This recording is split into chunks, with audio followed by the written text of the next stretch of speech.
The Lowdown with Lowetide on Sports 1440. Author, musical connoisseur, sports know-it-all. Yes, a man for all seasons. Presented by Wolf GMC Buick. We're making it easy. WolfGMCBuick.com.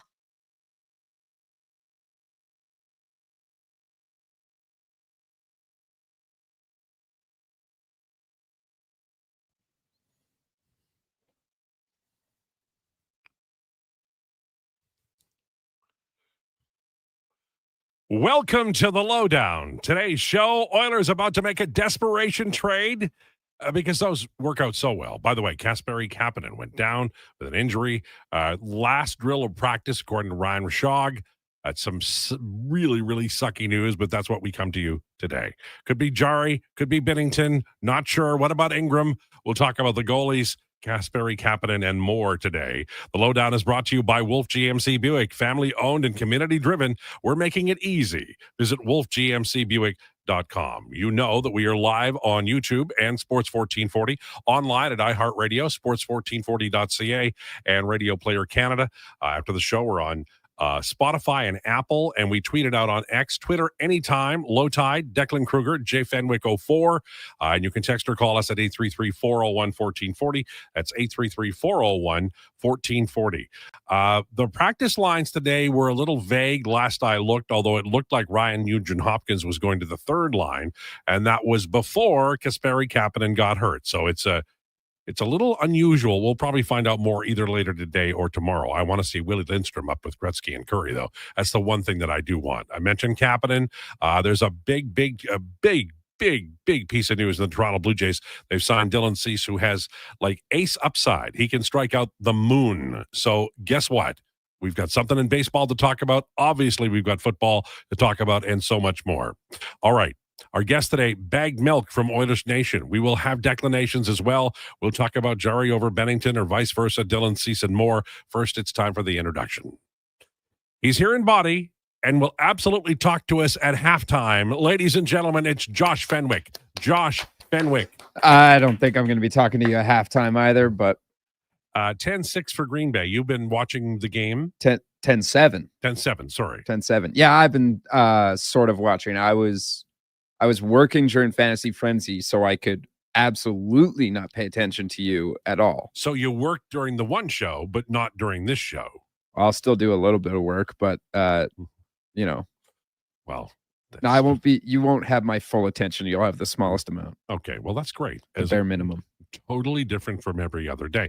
He's going to try extra hard to pay attention today because tomorrow is college football, and he won't be present like he'd want to be present because he loves it. Ladies and gentlemen, it's Declan Krueger. Declan Krueger. Hello.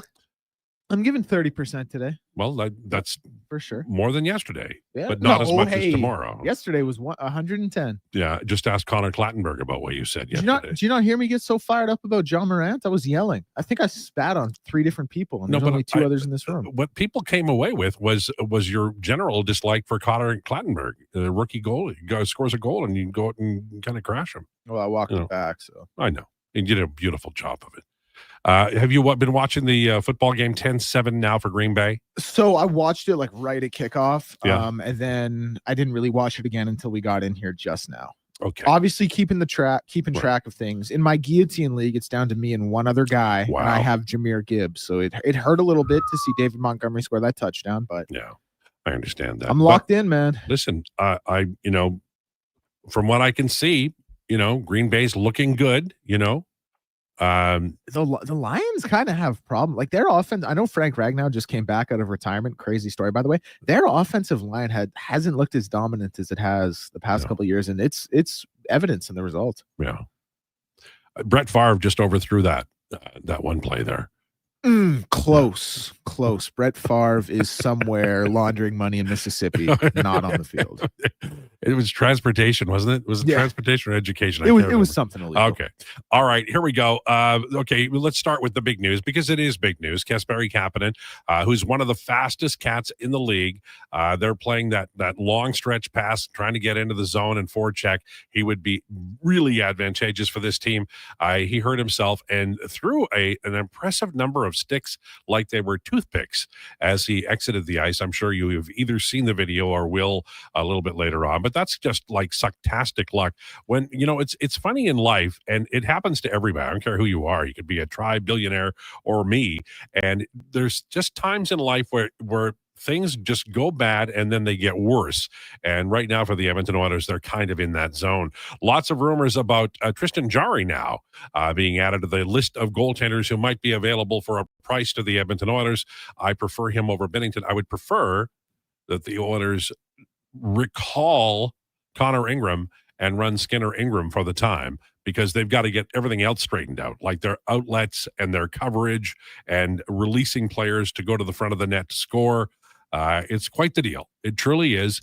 And for me, I think today's practice was apparently a lot of whiteboard stuff, and that's great. But I worry a little bit because I think the coaches have an idea about how this team should play. And as of right now, I'm not sure this team has bought in. And the only thing that happens if a team doesn't buy in is the coach gets fired. And I'm not saying that's going to happen. I don't think it should happen. But the longer this I guess, indifferent period of time goes on for this Oilers team, the more likely that is a possibility. And we've seen it before. We saw it with Jay Woodcroft early in the season. It was in November. We're a little farther into November now than it was with Woodcroft. Sometimes Craig McTavish said when he left the Oilers, they said they fired him, but I'm sure he quit.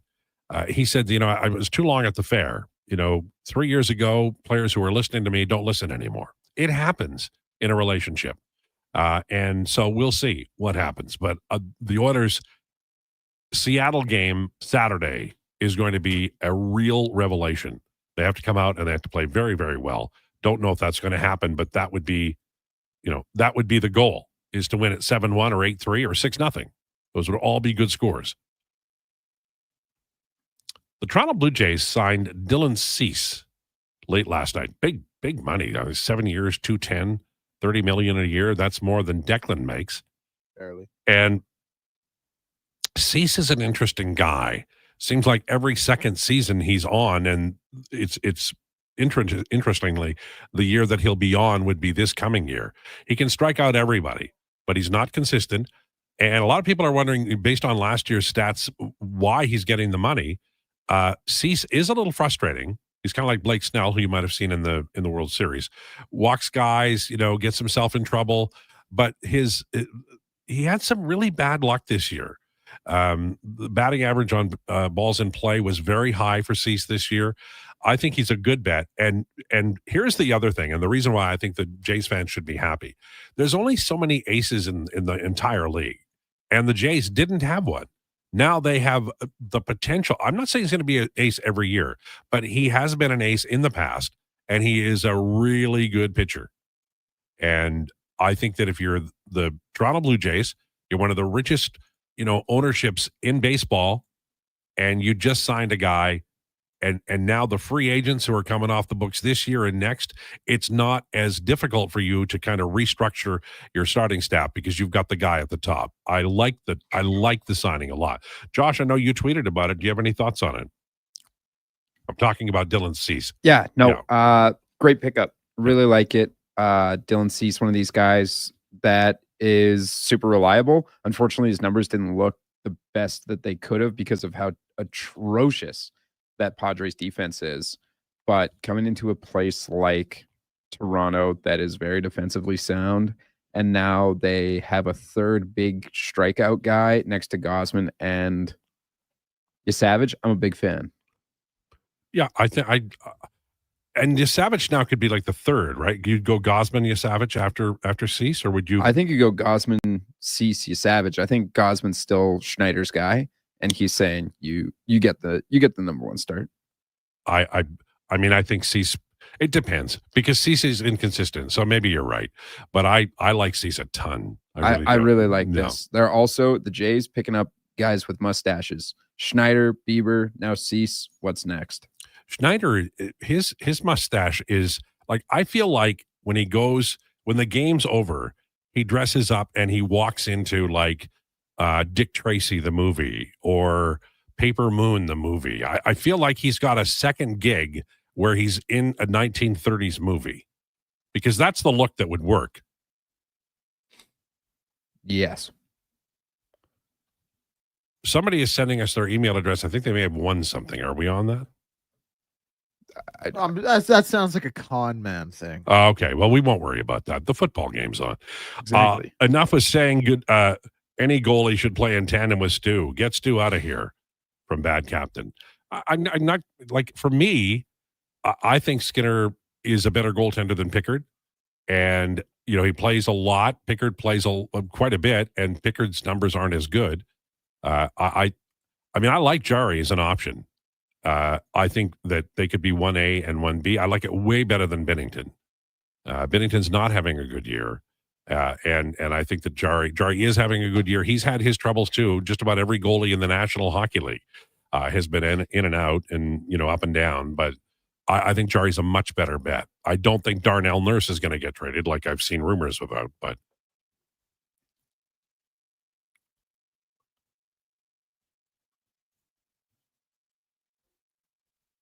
Okay, big question. What should I have for lunch? Well, I don't know. I've always felt like if you're at home and there's not a lot, a good grilled cheese sandwich with tomato soup. If you have crackers, that's good too. Make sure they're salted. Those unsalted ones are criminal. I think, honestly, the people who make unsalted, like crackers for soup, they need to be punished.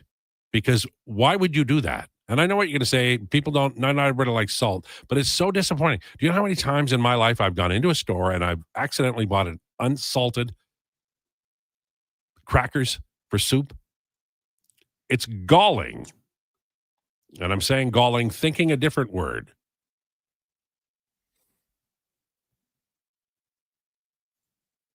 The only thing I like about Bennington is his ability to drag people into the game at times. And look, he's had some big, Four Nations, he's won a Stanley Cup. I'm not arguing that. I'm saying that if he's $6 million and there's a year next year, so you're compromising next year too. Surely to God, there's got to be something out there that's a rental that's a little higher up. Here's what the problem is. There's two goalies available. They're UC Saros and Bennington, and they're on teams that are having more difficult time than Edmonton stopping the puck. I wait. And you've got a guy in the minor leagues in the AHL who you can go to. I would call up Connor Ingram for the Seattle game. And you say, well, you can't have three goalies. Sure, you can for one game. You can send down a forward. Although maybe you can't now with Kapanen being hurt. My God, this Oilers team, man. Everybody's mad at everybody, but if you're the coach, you're not even really sure who you're going to have Saturday. If you're the manager, you've got no room, and this is cap room that has been compromised for 3 or 4 years before Bowman got here. Although you can criticize him for the Frederick contract, but that's $3.8 million. Let's review. Is Green Bay ever going to get this damn football in the end zone? They keep screwing up. It's been a minute. It's been a minute. But you know what? You're winning the game. It's almost a 2-minute warning.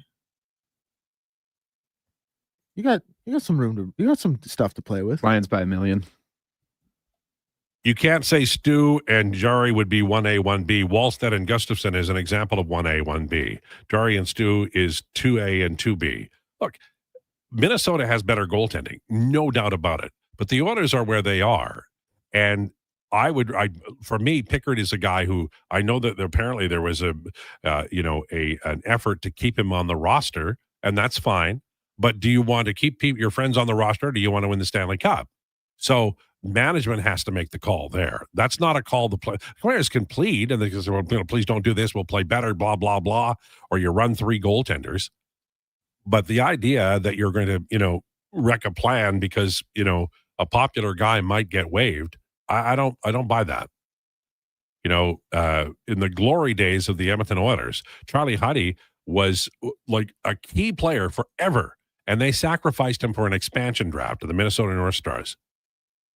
And like Willie Lindstrom was lost on waivers. That's twice I've mentioned Willie Lindstrom. What a day for Willie. So that happens. 4th and 1 now.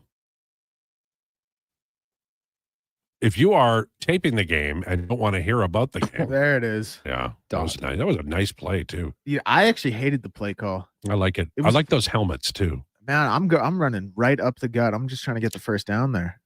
You get the first down, you keep the defense on the field for another 3. You only need about 1.5 yards. Yeah, but look, everybody's lined up there. Now you're asking your skill players to make a skill play, and they did. I think that's it worked out. It worked out for sure. It just wouldn't have been my play. Also, by the way, like if you what I'm doing is I'm running a 4-wide set out of shotgun inside zone handoff. That's just me personally. Well, here's the problem. You're not the Green Bay coach. And they scored a touchdown. So that's what they need. They just made a 1-possession game a 2-possession game. There you go. Did your player have anything to do with anything? Jahmyr Gibbs. Is that your guy in this game? Yes. By the way, do you guys want to hear my guillotine roster? Oh God. It's 12:15. You have 1 minute. Okay. Oh, can I get it pulled up in a minute? Because it's crazy. Because in a guillotine You're league, like my basically, kids. this is the last week of my guillotine league. It's me and one other guy. In a guillotine league, when a team gets eliminated, his players come up for auction. So I have Patrick Mahomes, Jackson Smith and Jigma, Jamar Chase, Jahmyr Gibbs, Christian McCaffrey, Brock Bowers, Jonathan Taylor. That's my starting lineup. My bench: Emeka Egbuka, Breece Hall, Marvin Harrison Jr., Chase Brown, AJ Brown, Rashee Rice, Devon Achane, and Garrett Wilson on IR. Like, is that not the most loaded fantasy team you've ever seen? Yeah, a little bit of injury issue in there, maybe, but just one guy, really. Marvin Harrison Jr., I guess, as well. But it's crazy because that's usually hurt, though, right? Because I'm going up against like Jalen, Amon-Ra St. Brown, Bijan, Puka. It's crazy. Yes, it is that we're talking about your. I can bring up my fantasy baseball team and talk about the issues I have right now. I know no one cares about your fantasy team, but that's pretty loaded. I got a problem. I got 2 great shortstops, and nobody wants to trade for my second shortstop. I got Corey Seager and Bobby Witt Jr. Those are good players. Stubborn other owners in the league. You tell your dad to trade for Corey Seager. Okay. All right. It's 12:17. We have a guest today. Poor bugger. Because he's walking into this. It's Bag Milk at Oilers Nation. He'll be here at 1 o'clock. We'll have rumors on the way and declinations. What have we got on declinations today? Just you talking about your fantasy football team? No, but that was you got to admit, that was a good fantasy team. Like, people are going to hear that and be like, whoa, what a fantasy team. Yeah, but that's not who you drafted. No, but my draft was good. But no, I'm saying, but you still gotta put the fab dollars forward and make the right bids. We have a show to do. What is it you were going to say about declinations? I was going to say this is the most we talk about sports anyway. But my Declan CAA. Declan CAA. And right. I'm excited because my top 12 exact same as last week. So I just want to talk about some storylines in the world of college football. Oh, love it. Okay. On the way, it's rumors. Lowdown with Lowetide on Sports 1440 and YouTube. Weekends were made for Oil Kings hockey at Rogers Place. Family fun that's second to none, starting at just $20 a seat. This Family Fun Sunday, your Edmonton Oil Kings take on the Saskatoon Blades. Enjoy the kids' fun zone with face painting and bouncy castles. And it's Crazy Hair Day. Sculpt your wackiest hairdo and you could win prizes like teddy bear toss tickets, a team-signed jersey, and more. Plus, score Calma Kids Food Combos for $10 or less. Oil Kings Blades. Crazy Hair Day, 4 p.m. this Family Fun Sunday. Save on day of game pricing now at oilkings.ca. More Edmonton families than ever are struggling as food prices skyrocket. The Holiday Hamper Foundation provides festive meals for 2,000 homes in need. Your donation ensures a turkey is on the table for every family. Donate today at holidayhamper.ca. This hockey season, before every game, check out the pregame show with Andrew Walker on Sports 1440. It's brought to you by Titan Supply, your only source for rigging, lifting, and hauling products. Visit TitanSupply.ca. I'm getting McDonald's. You want anything? I yeah, recognize I'll get like several of those I'm names, obviously going to get the must be McVeggie, very good. medium fries, and a medium fountain drink for $9.99. It's my favorite meal, and it's new. Plus, if I get that, maybe he'll want it too. And then he'll always thank me for introducing him to the McVeggie. I'll be a hero. So, McVeggie fries and drink? How'd you know? You were thinking out loud again. Get yourself a McVeggie meal for just $9.99 plus tax for a limited time only at participating McDonald's restaurants. From the local rinks to homes and businesses across the province, Alberta's rural natural gas utilities are here to fuel life affordably, reliably, and safely. We're members of the Federation of Alberta Gas Co-ops, providing natural gas to keep our rural neighborhoods warm and connected. I love every those places day. where the guy It's gets local, 1 yard dependable, and he and runs it's ours. 60. To learn more about the Federation of Alberta Gas Co-ops and our members,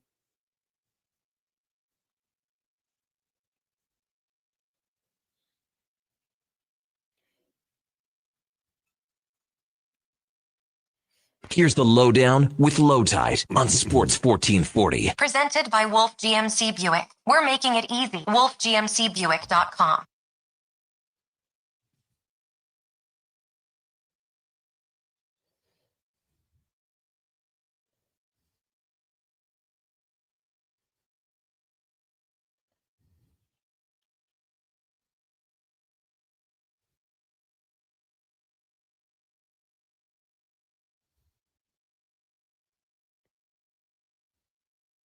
It's the lowdown on Sports 1440. You heard a rumor? Well, this is the place. Rumors is brought to you by Great Canadian Solar. We believe you should create your own electricity. Let's build a brighter, sustainable future with GreatCanadianSolar.com. The score on the game is 17-7 for Green Bay. Is that correct? And who do we want to win? Who were we cheering for? I've got the Lions in this one.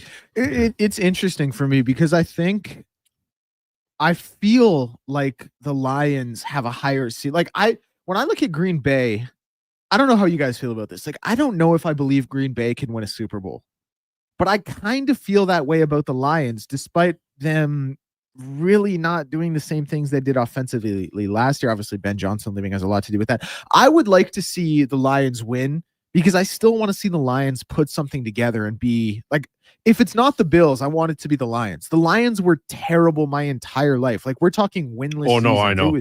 It's been since Bobby Lane when I was born. My goodness, right? So it's like you want them to have nice things over there in Detroit. Yeah, no, I agree.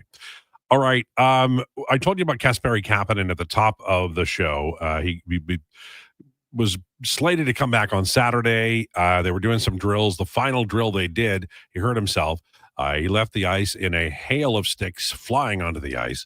It was like Tortorella was the coach all of a sudden. And a little upset there. Then we have this from Jason Greger, just moved 1 minute ago on Twitter. Chris Knobloch on Jack Roslovic. He is questionable for Saturday. I don't know right now if he'll play or how long he'll be out. So that is suckage of the highest wattage is what it is if you're an Edmonton Oilers fan. Now, that's two wingers who we thought might play Saturday in Roslovic and Kapanen who are out. So they're missing their second best player now behind Connor Clattenburg. Yeah. Man. Now, it was a shot block for Roslovic, and he didn't practice today. But again, Kapanen was practicing, was looking forward to it. Obviously, was going to play Saturday, and all of that is up in the air. And Ryan Nugent-Hopkins appears to be the third-line center for Saturday. But again, things are going to change because guess what? Things are going to change. Does Clattenburg move to the second line now with Dry? Because that's where Roslovic was playing, right? Or does Savoy move down and Nuge goes to that first line? I think probably Nuge goes up with Hyman and Draisaitl, and then Savoy would move down with McDavid, Hyman, and Nuge, and then Draisaitl with Podkolzin and Savoy would be my guess. And then Nuge with Fred Frederick and Vermont. Welcome back, Nuge. You got the high rollers, the high achiever. By the way, I like both players. I like Trent Frederick, and I definitely like Andrew Mangiapane. You got to be the last person left who likes Trent Frederick. No, it's the same with Skinner. Everybody abandons everybody, but I like, you're loyal to the soil. Listen, it's like with your kids. You know how many times the teacher was like, your son's going to have to pay for that shirt he ripped, or your children have to apply themselves, and I'm always on their side. You got to have somebody on your side, and I'm on Stuart Skinner's side, and I'm on Mangiapane's side, and I'm on Frederick's side. At some point, though, you got to wave the white flag. But they're going to be better, right? You're going to wave who? Maybe. It's not a guarantee. Wave who? You got to wave the white flag. No, I'm not doing that. You signed Frederick for 8 years. You have no choice. Here's what you could do. Here's what you could do. You could trade him in the offseason, but you're going to have to give up something. Yep. And with Mangiapane, I mean, they can just Jeff Skinner him. And like a lot of these guys, like, you know, I know they come here to try to win the Stanley Cup, and I totally get not moving your no movement clause. But let's have a look here, just for, you know, giggles, about how many guys who won't be back next year who are basically on either no movement or somewhat limited no trade deals. So we've got Adam Henrique, right? And I mean, like, I'll say Mangiapane's got an extra year, but his no movement or no trade deal, it eases a little bit. So you could see Mangiapane gone. Henrique would be gone. I think Roslovic gets signed. Kapanen, I mean, maybe he'll get signed again, but it would be a very short-term deal. I don't see Tomasic coming back. And then on defense, you've got to make a decision on Brett Kulak. I don't think he'll be back. I don't think Stuart Skinner is coming back. And I don't think Calvin Pickard will be coming back. So that's like, of the free agents they have, that's Pickard, Skinner, Kulak, Lazar, Philp, Tomasic, Kapanen, Henrique. I think Roslovic comes back. So that's like 7-1. Going to be a lot of new faces on this team next year, no matter what. So if you're a Henrique, if the team is playing this bad, do you maybe waive your no movement? I would not. I'll be honest with you. I would not. Avalanche goaltender Scott Wedgwood has been added to Canada's list of potential Olympic participants, according to Darren Greger. Finally. Yeah. That was a long time coming. I don't know why you choose your goalie a year and a half out. You know, it's like, who's hot? Yeah. Who's got the hot goalie? That's basically the way this has to go. It's like Laurent Brossoit is, you know, I don't know what's going to happen to him, but Ben Pope of the Chicago Sun-Times is quoting Brossoit saying he's actually ahead schedule in his recovery from his most recent hip surgery, which has him nearing a conditioning stint in the AHL with Rockford. Once cleared, he can spend up to 2 weeks in the minors, and then he'll be needed to add Chicago's roster or be dealt. So that's another potential former Edmonton Oil King who could be coming to. Maybe there's a Jari and Brossoit combo deal. Former Oil Kings in net. Would you like that?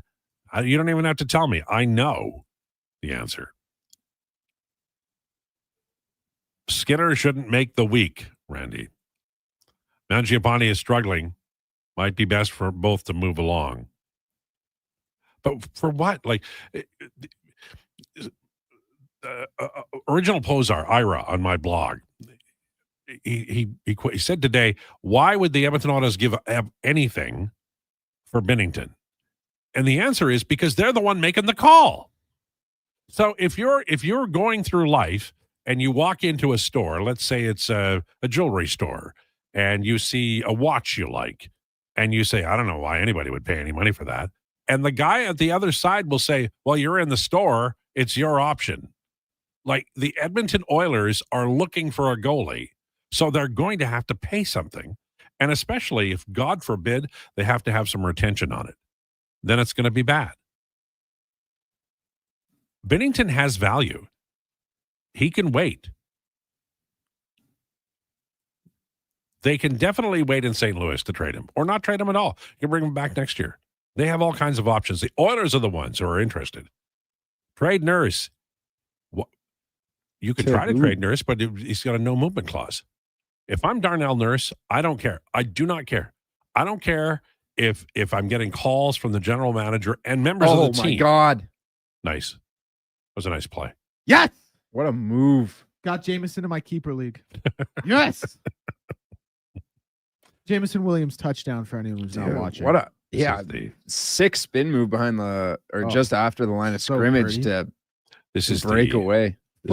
This is the attempt at the Lowdown with Lowetide on Sports 14. I wish I was home. Look at this right here. That's nice. It actually wasn't as nice on the replay. Still a great play. Still cool. Would you not be more critical of the cornerback on that play than you would give credit to the receiver? I got to watch it one more time here. Yeah, you got to wrap there. You really have to. I feel like that's pretty sloppy by Green Bay. Yeah, that was a bad attempt to attack. So the whole yes, what a play. We want to retract that. It's always still tough to. What take a play contact. from the cornerback. I wish I was at home with 30 family members right now, drinking and eating snacks en route to a Thanksgiving dinner, watching this game. Just get Sam to do the stream for the greater show. You and I can go and crush some Bud Light Lambs. The Calgary Flames and Craig Conroy are nearing an extension during the game, and talk of going home and having beers. I think that's a good idea. I think he's a very good general manager. He was a very fine player for, I think, St. Louis and Calgary. But he's done a good job down there. And I know I don't agree with what he's doing. I think he should, absolutely sell off veterans now and try to get a high pick. But that's okay. He's going a different direction. And I think he's doing a good job. This is a disappointing year so far, but they're on the right track now. And I suspect because they never give up, the Flames are not interested in getting what the Oilers did, which is working the lottery to get like 4 number 1 overalls. Flames don't do it. They're walking the high ground. I think it's silly, but that's okay. 4 number 1 overall picks is ludicrous. That was just luck. Take a little luck. The NHL got so mad at the Oilers for getting number 1 overall. They increased the chances of the 6th worst team getting number 1 overall, and they did. And that's when they got McDavid. That's Brian Burke. Brian Burke gifted the Edmonton Oilers Connor McDavid. We talked about it earlier. Tristan Jarry is generating some trade interest. And I understand the idea that Darnell Nurse is one of the pieces we talked about because of the general manager in Pittsburgh. He had him in junior at Sault Ste. Marie. I get it. I understand it. But I don't. Darnell Nurse, I mean, has he been in the same room in the last decade? I don't know. He's trying to win a Stanley Cup. And the coach plays the hell out of him, plays big minutes. I just don't see it. I just do not see that happening. It would be interesting, though. The deal that I heard, and this is not, this is just out there in the ether. It is not a rumor. It is just a bunch of people talking, as far as I know. But it would be Nurse and Skinner. For Binnington and Parayko? No, Carlson.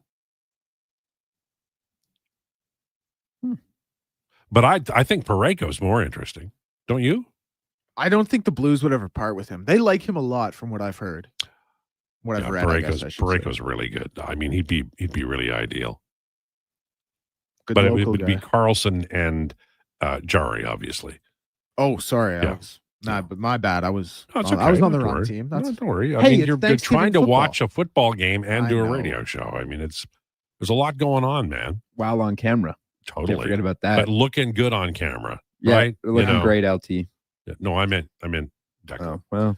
I've looked better, but I do appreciate it. Colts quarterback Daniel Jones playing through a fractured fibula. Do we give him any credit at all? He sucks. He lost the other day.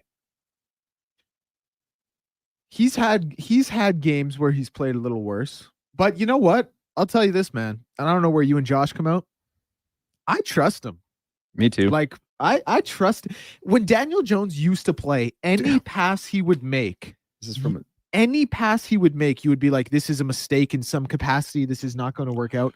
Now, when he gets the ball downfield on those throws 15, 20 yards down the field, you're like, I trust him to make a play. Now, it's rescinded a little bit for me personally as the season's gone on, but I still trust him. Let me ask you a question. Yep. Because right now we're talking about McCarthy. He can't put on his shoes. He can't walk and chew gum at the same time. Is it a combination of experience and getting in the right program for a lot of these guys? Definitely a huge part of it. You know what? I think in the last couple of years, that's been a bigger part of it than we had previously given credit for. Okay. Because a lot of like there are dumb teams. The Cleveland Browns are idiots. And I totally get that. I understand that. But I think sometimes everybody's so bloody impatient about these, quarterbacks. And, I know you've got, there's another guy next year, the new shiny bauble. I think Green Bay has the best plan for quarterbacks. Yeah, but draft a Hall of Famer. They're such an anomaly. Have them have that future Hall of Famer sit behind another Hall of Famer. Yes. Until they go to the New York Jets. Oh, they didn't draft number one. They didn't draft those guys number 1 overall. No, but Aaron Rodgers fell a lot, and Brett Favre was. They took advantage of it. I'm sorry. One is luck. 2 is that's a trend. The Green Bay Packers are just good at drafting and developing quarterbacks. Absolutely, they are, and Yeah. they've done it right. No one's going to argue that. But there's a reason. Why can't it be replicated? Well, then? that's what I was going to say. Like, there's a reason they're one team to do it out of 32. Like, it is tough to do. Okay. And you kind of have to a degree, hit lightning in a bottle. The Eagles had a quarterback in Wentz, and they still drafted a guy, I think, in the second round. And why can't you do that? Why are teams just, we got a guy, we don't need any other guy, this is the guy, and he's 20, but he's going to play? Because the people the teams at the bottom of the league are drafting those quarterbacks because they're like, this has got to be our savior. Like, we have to turn it around. So, like, that's what the Chiefs had Alex Smith, and Patrick Mahomes sat behind him, and then he started, and now body freaking and Brady was Brady was sitting behind Drew Bledsoe. Yeah, Bledsoe. Like, what the hell, man? Like, Cleveland, stop. Like, maybe just look at the trends. What do successful football teams do at quarterback? They just had Shedeur Sanders sitting behind Joe Flacco. Yeah. Yeah, Shedeur, the most powerful black man since Obama, according to Kendrick Perkins. But not every team has. Yeah, that was his take. Pretty hilarious. Not every team has the luxury of being a Green Bay. Like, oh, we would love to have Brett Favre and then bring up Aaron Rodgers behind him, and we would love to have Aaron Rodgers and bring up Jordan Love behind him. Like, yes, it'd be awesome to have two Hall of Fame quarterbacks in a row. Where was Jordan Love drafted? 25th. Where was Aaron Rodgers drafted? 22nd. Okay, it's a trend. I'm sorry. Yes, but one time that's the anomaly. Aaron Rodgers should have been drafted. It doesn't have to be the anomaly. Niners, and they just didn't do it. It does not have to be the anomaly. If Green Bay can do it, so can you. You dumbass Cleveland Browns. You're also taking the two most extreme examples. Like, Cleveland is the worst of the worst, and Green Bay is the best of the best. Like, there is a middle ground, generally speaking, that most teams fall into, which is, I don't know, like the Chiefs, basically.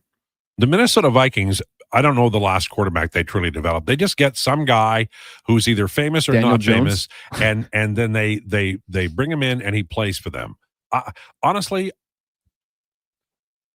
I just Cleveland is so disappointing to me. Like, they're not even Cleveland anymore. Cleveland moved to Baltimore and got good.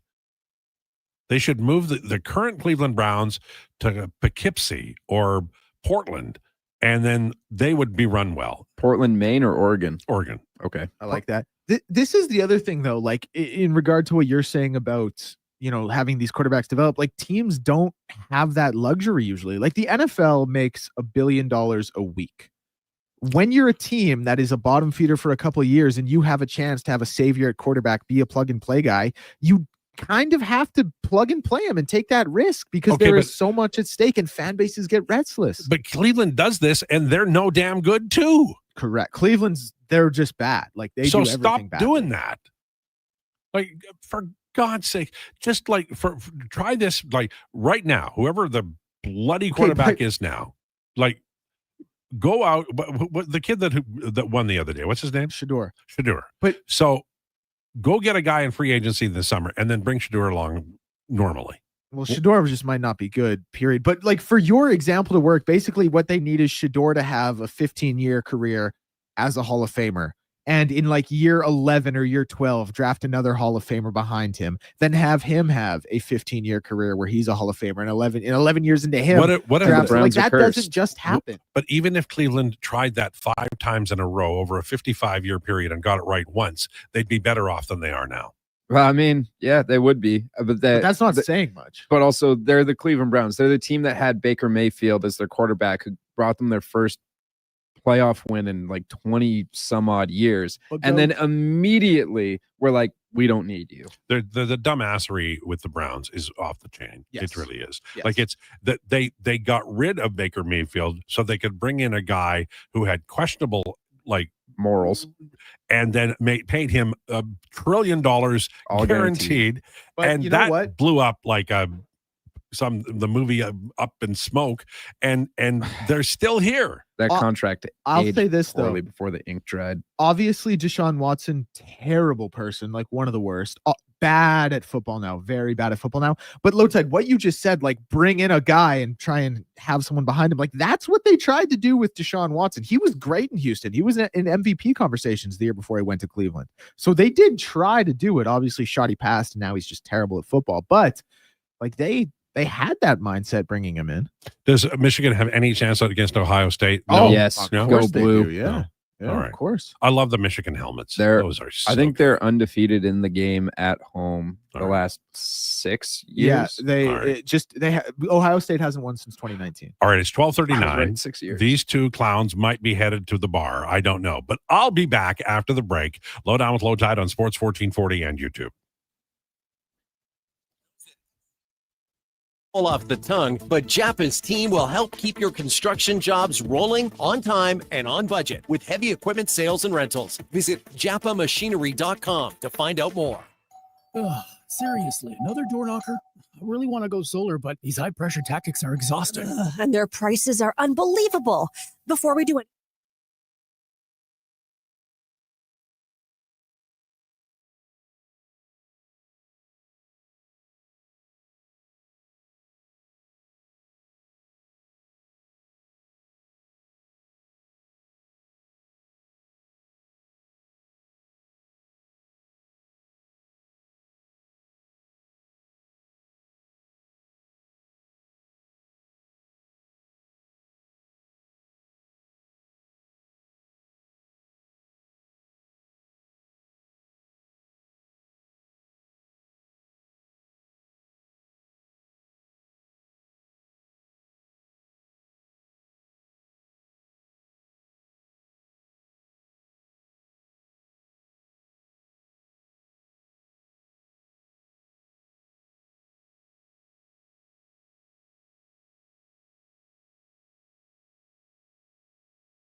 Here's the Lowdown with Lowetide on Sports 1440. Presented by Wolf GMC Buick. We're making it easy. WolfGMCBuick.com.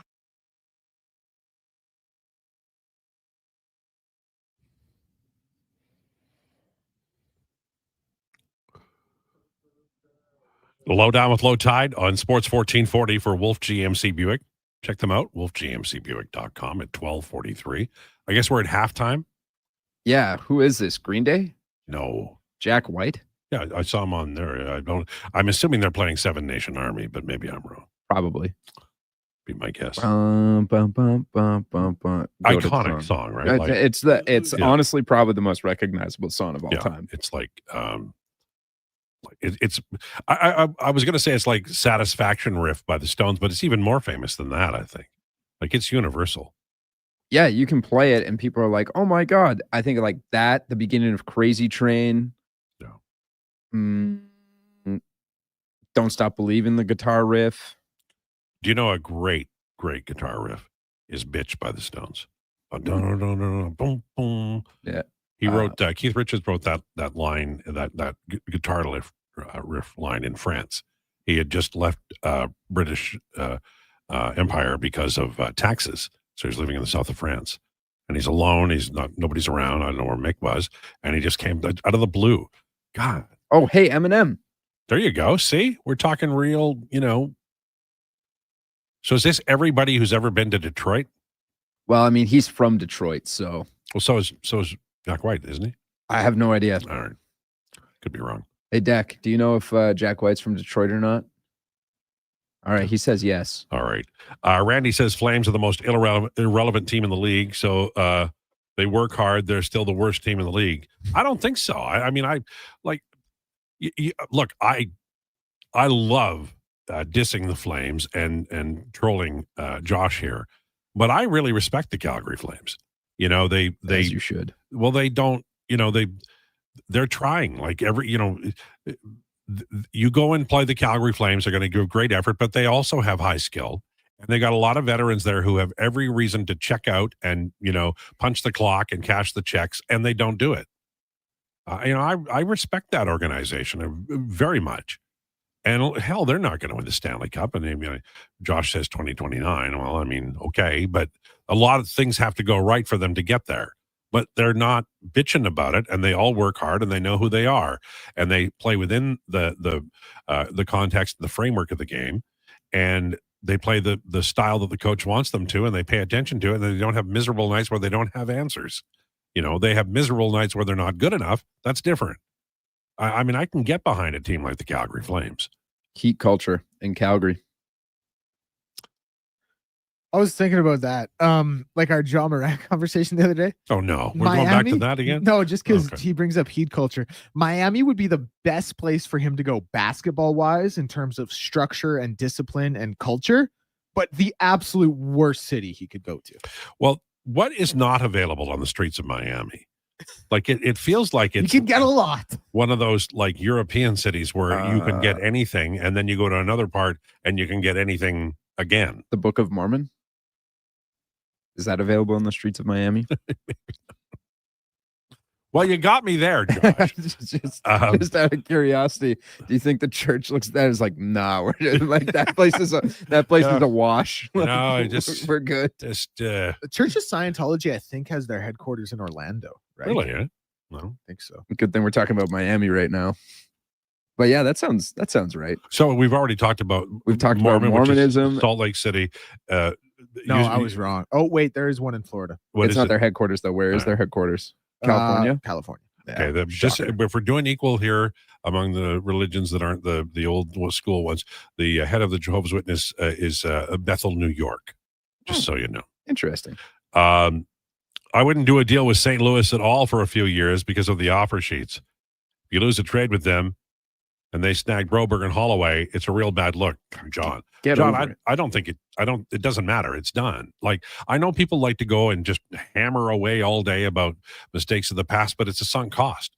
It's like have you ever ordered a pizza and you paid for it online or whatever, and it never got there, and then the next day your neighbor said, man, I had a pizza for free last night. That's kind of what happened, and you just got to let it go. Yeah, like I'm sorry. You don't want to lose a trade and look bad? Like, I would rather swing for the fences and try and win a cup. Like, with all due respect, I could kind of give a rip about looking bad. If it doesn't work out, it doesn't work out. And to John's credit, it's probably not a good look. But I'm swinging for the bleachers to try and win a Stanley Cup. Absolutely, and that's why I think you should aim higher than Binnington and frankly Jarry. You want to get a goalie. You know. You want Jesper Wallstedt. Yeah. I'd say Bitch is one of the Jaggers' best. You know what? But the other guy, Gustafson, they might be able to get. I'd say Bitch is one of Jaggers' best vocal performances from Ben. Yeah. You know, I don't know what best. There's so many, right? Everything from Beggar's Banquet through, Exile is top drawer. Rocks Off is great. Give Me Shelter is great. Yeah.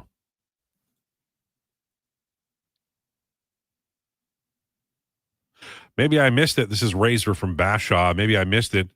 Why is Hyman being restricted to third line minutes since he first came back? Well, he was up on the top line. I'm going to look it up as we talk. This is a real skill that I've learned over the years.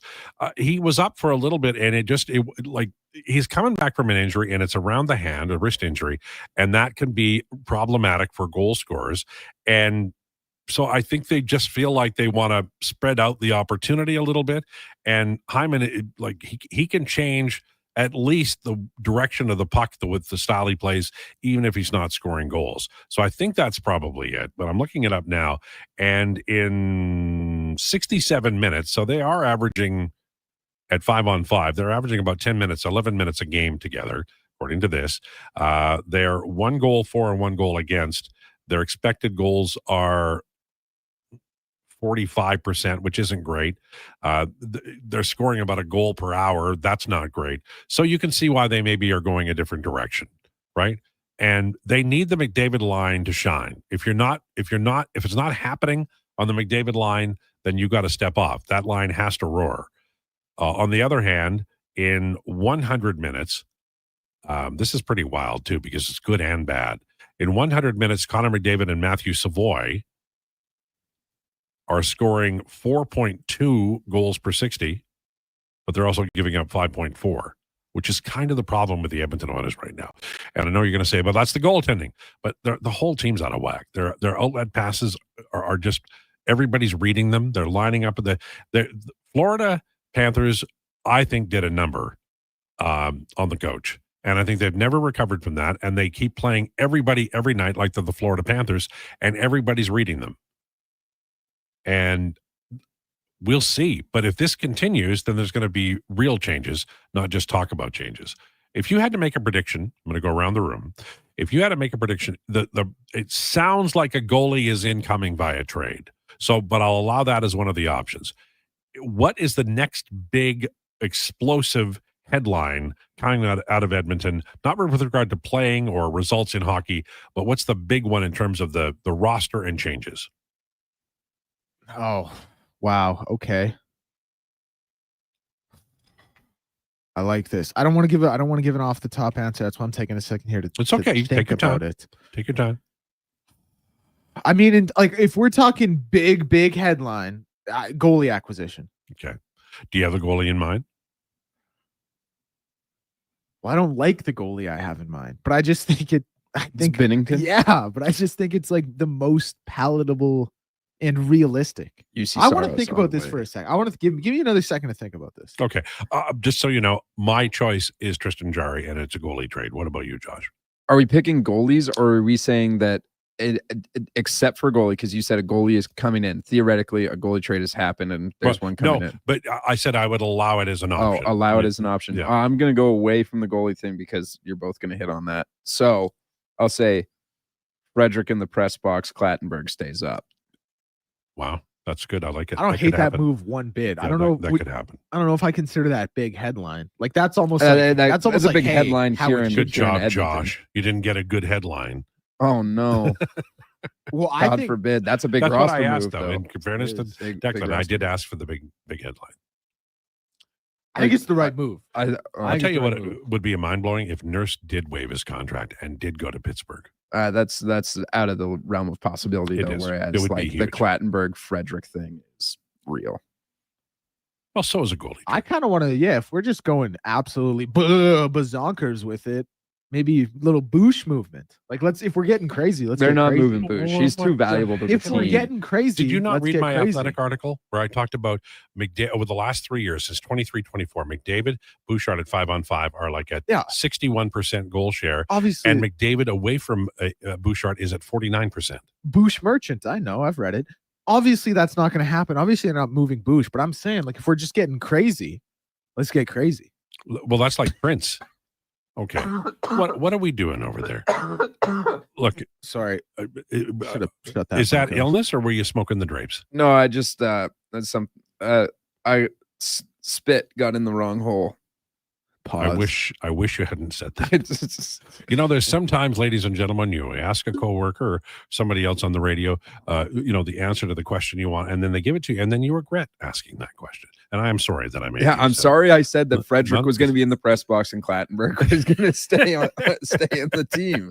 Damn, I'm sorry. I guess it wasn't big headlines. I think the breaking news is that you said you swallowed spit the wrong way. Yeah, I don't know. I think I had a little bit of a cough and then like it coughed up into my nose. Just the way it is, man. That's just life. I don't know. This could be an outtake from the Reservoir Dogs breakfast coffee at the restaurant conversation. That was pretty wild. Did you ever watch that? Reservoir Dogs? Yeah, that all whole the time. scene. That whole scene. I love it. I love that scene so much. Steve Buscemi is incredibly unlikable in that scene. I've had people get angry about when they're talking about the Madonna song, and people are getting mad. Like, and I'm sitting in the theater with, and they're getting mad about it. It's a movie. Did you see it in theaters? Yeah, I saw it in theaters, and I've seen it.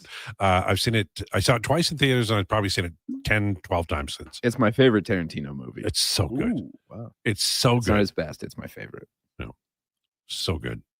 Just dudes in rooms talking. I got a thing for that. If you, Hey, I That's got why a I'm in radio. if The you had to Room. choose, if you had to choose between Coen Brothers and Tarantino, Tarantino. That's I actually Tarantino, but shout out the Coen brothers. I would go Coen. I think Miller's Inside, Crossing. that's more your lane though. Like Inside Llewellyn Davis, Fargo, Miller's Crossing is No Country, so Miller's Crossing, good. Raising Hail Arizona. Caesar. I Raising still think Arizona it's is one a of their great best. all-time film. One of the Raising Arizona's best. Good. That's so wild. You're flowery. Great movie. I can't watch No Country for Old Men. It's too upsetting. Oh yeah, that's right. You're scared of Anton Chigurh. Honest to God, he uses the cow thing on the guy on the side of the road. Awesome. And, like to start the movie, Jeez. it rules. Poor Zebediah is driving his Valiant down the road. And then, oh my But God. arguably, it also has like the best scene of this century in the flipping of the coin. Yeah. He goes, what are you going to do with it? Put it back in my pocket, I guess.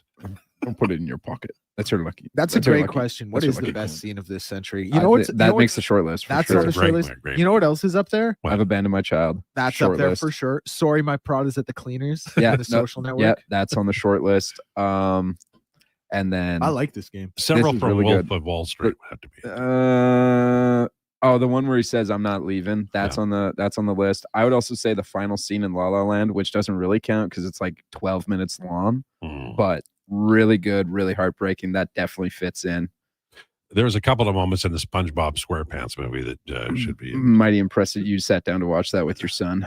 I did indeed. All right, 12:56 on the way. We're going to bring it back to sports. We've got Bag Milk. Bag Milk hates movies, so we won't be talking about that. It's 17-14 Green Bay up in the third quarter early. Talking heads on my TV right now. Tom Rinaldi looking good. Nice suit. Needed to be a little darker.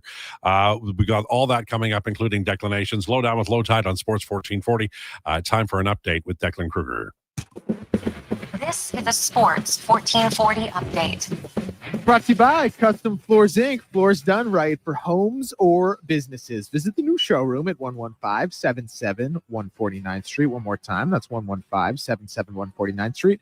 Now open 6 days a week with Saturday hours from 10 to 2. Or you can visit customfloorsinc.ca and bring that next flooring project to life. News concerning the Edmonton Oilers. Unfortunate news as Kasperi Kapanen appeared to hurt himself during the day's skate. The Oilers next play Seattle on Saturday at 2. In the NFL, one game right now, the Packers lead the Lions 17-14. Detroit currently in possession of the ball with 13:40 to go in the third quarter. It'll be the Chiefs and Cowboys at 2:30 and the Bengals and Ravens at 6:20. College football action today. A marquee American League matchup between Navy and Memphis kicks off at 5:30. And men's college basketball. One result from earlier saw top 25 and undefeated Vanderbilt beat VCU 89-74. The next game set to go in just a moment's time here at the Rady Children's Invitational, TCU and Florida.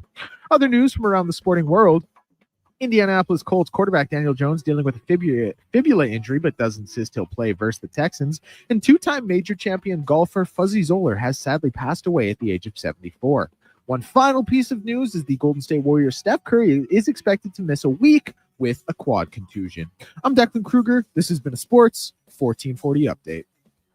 1440, a Stingray radio station. CKJR broadcasts from West Edmonton Mall and Wetaskiwin. Download the free Stingray music app and listen wherever you go. Across the province, Albertans are taking their shot on Play Alberta. With casino winners every hour, jackpots worth millions, and revenue that stays in the province, there's never been a better time to sign up. Right now, our listeners can score a $50 free bet when they make a minimum $50 deposit with code Gregor50. That's code Gregor50 for a $50 free bet. Start playing with your game sense today to find out if you're Alberta's next winner. 60 years ago, we started selling trucks as Western GMC Buick. Today, we are Wolf GMC Buick. We're still located on the corner of 184th Street and Stony Plain Road with the same ownership for over 2 decades. Our customers have trusted our family-owned, community-driven business. And for that, we are thankful. If you're looking for a truck or SUV, pop in and one of our seasoned professionals will get you a great deal, hassle-free. Come trust our team at Wolf GMC Buick. Wolf GMC Buick. We're making it easy. Wing Wednesday at First Round. Whether you're coming for the first round, the last round, or a few rounds in between, they've got you covered. With half-price wings every Wednesday night. Half-price wings. Over 35 delicious flavors like Cajun salt and pepper, maple bacon, and Inferno wings. Now half price every Wednesday night. Wash them down with a cold pint of Canadian or Coors Light for only $5.75. Half price Wing Wednesdays at First Round in West End and now downtown. First Round, burgers, beer, sports. You matter. Your mental health matters, and you're braver than you think. Not Alone is an organization focused on creating a space of acceptance and support through tough, meaningful conversation. My name is Tyler Smith, and you are never alone. NotAloneCo.com. It's okay to not be okay. More Edmonton families than ever are struggling as food prices skyrocket. The Holiday Hamper Foundation provides festive meals for 2,000 homes in need. Your donation ensures a turkey is on the table for every family. Donate today at holidayhamper.ca. Do you sit around at work listening to sports radio all day? That's right, my friend. There's no shame in it. It's the good life. And we're not here to snitch. Hey, if your company advertised on Sports 1440, you could be the one listening for your company's ad every day. Now you've got an excuse to listen to Sports 1440 all day. It's part of the job. Sounds like someone's getting a promotion. Email Gregor at sports1440.ca and let's get to work for you. Come for Canada's largest trade shows, the biggest names in entertainment, exhilarating sporting events, and more. And stay for the experience at the Edmonton Expo Centre. Looking for the perfect place to host your next big event? From trade shows to galas, meetings, and concerts, the Edmonton Expo Centre has the space, event expertise, and service to make your next event unforgettable. With over 522,000 square feet of flexible event space, in-house catering, and operational expertise, they bring your biggest vision to life. Learn more at edmontonexpocentre.com today. Hey everybody, it's Chief Principe and Jason Stradler. Join us on a 7-night cruise through the Mexican Riviera, leaving from Los Angeles and including Cabo, Mazatlan, Puerto Vallarta, and more. While we relax and cruise the tropical waters and have some drinks with umbrellas in them, you could attend an intimate meet and greet with legends like Bill Ranford, Jason Strudwick, Kelly Buchberger, Ron Lowe, Jack Michaels, Louis DeBrusque, and more. Don't miss out on every hockey fan's dream cruise, the Edmonton Hockey Legends Cruise. It's going to be one hell of a trip. Price start at just $23.99. Part of the proceeds support the Ben Stelter Foundation and Kids with Cancer. The Edmonton Hockey Legends Cruise, July 2026. Visit cast.tours/Edmonton or call 1-833-347-7678. Book now and save $500 per cabin when you mention promo code Stingray Radio. That's cast.tours/Edmonton.